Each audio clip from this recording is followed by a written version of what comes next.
Remember when Satoru Gojo got unsealed from the prison realm and immediately went on an absolute aura farming spree? Let's talk about it. During the culling game, after Sukuna takes over Megumi's body, he immediately speed blitzes Yuji and sends him crashing through multiple buildings before landing on a rooftop. Sukuna then uses the 10 Shadows technique to summon his enhanced, gigantic version of Nue, which unleashes several massive bolts of electricity, catching the other culling game players off guard. Sukuna is then attacked from behind by Hana Kurusu and Angel. Angel takes a gamble, attempting to separate Sukuna from Megumi's body and extinguish his soul before he can fully take root in Megumi. Angel then uses her most famous application of her curse technique, Jacob's Ladder. A massive pillar of light descends upon Sukuna, activating technique extinguishment on a huge scale. Sukuna is caught in the full force of the technique, leaving his body badly burned and severely damaged. However, Sukuna manages to trick Hana by pretending that Megumi has regained control of his body. When Hana approaches him and embraces him, Sukuna suddenly bites off her arm, severely injuring her. This allows him to escape the effects of Jacob's Ladder, after which he throws Hana off the building. Yuji watches Hana fall and immediately goes back to fighting Sukuna. After a brief exchange, Sukuna uses Dismantle on Yuji, leaving him stunned on the ground. Sukuna then mocks him for being weak and tells him to spend the rest of his life suffering in misery. But Yuji gets back up. As he moves towards Sukuna, Sukuna repeatedly slashes him with Dismantle. Yet Yuji simply keeps walking through the attacks as if they're nothing, and lands a clean punch directly on Sukuna's jaw. Sukuna realizes that while his cursed energy output is fluctuating, his physical abilities remain relatively unaffected. As far as he's concerned, that means he should have no trouble killing Yuji. And then, at that exact moment, Maki joins the fight. Sukuna is immediately surprised when he realizes that Maki somehow took no damage from Nue's earlier lightning discharge. Yuji and Maki then team up and immediately jump Sukuna, managing to overpower him for a moment. Sukuna realizes that Megumi's body is actively resisting him, causing his cursed energy output to drop whenever he attacks Megumi's allies. To deal with Maki, Sukuna uses Cleave Spiderweb, destroying the ground beneath her and throwing off her balance just as she's about to attack. Sukuna takes advantage of the opening and lands a punch directly to Maki's face. Maki quickly recovers, and the two continue fighting Sukuna at incredible speed. Eventually, Sukuna creates some distance between them, but before the fight can continue, everyone suddenly senses a massive surge of cursed energy nearby. Uraume arrives. Uraume immediately uses Frost Calm at maximum output, creating a massive wave of ice that completely traps Yuji and Maki while leaving Sukuna unharmed. Uraume apologizes for interrupting the fight, but Sukuna simply ignores them. Sukuna then summons Nue and orders Uraume to prepare the bath, a ritual designed to further polish and strengthen his new body. Uraume explains that everything has already been prepared, and all they need is a short journey to reach the location.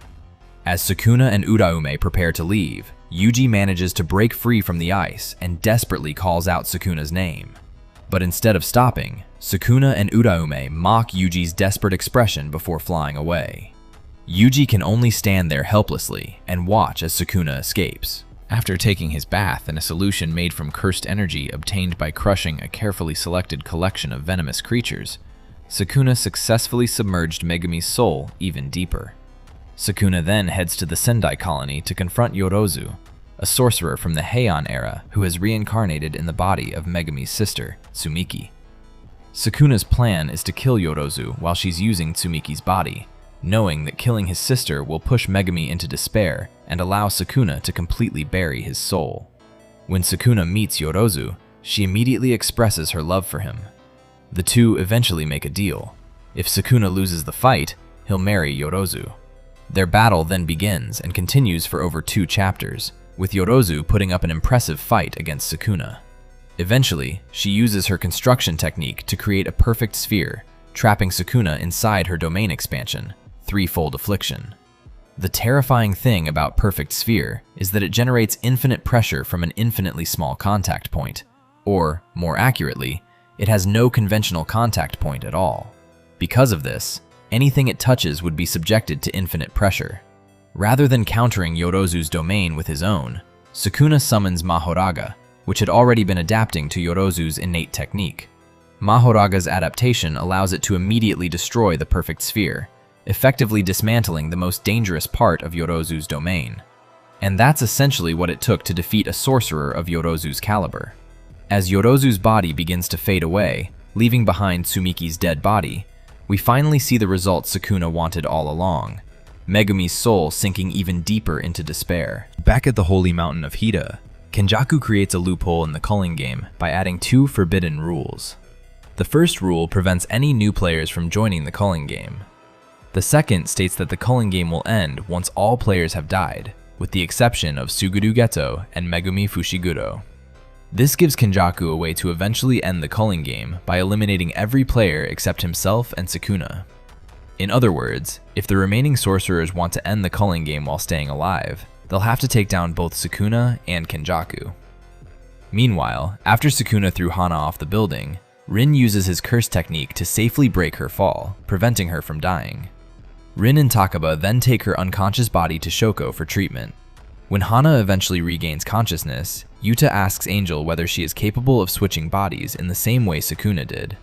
Angel explains that it's impossible. She reveals that many sorcerers from the past, including herself, accepted Kenjaku's offer to participate in the culling game because they didn't know how to transform themselves into cursed objects like Sukuna did with his fingers.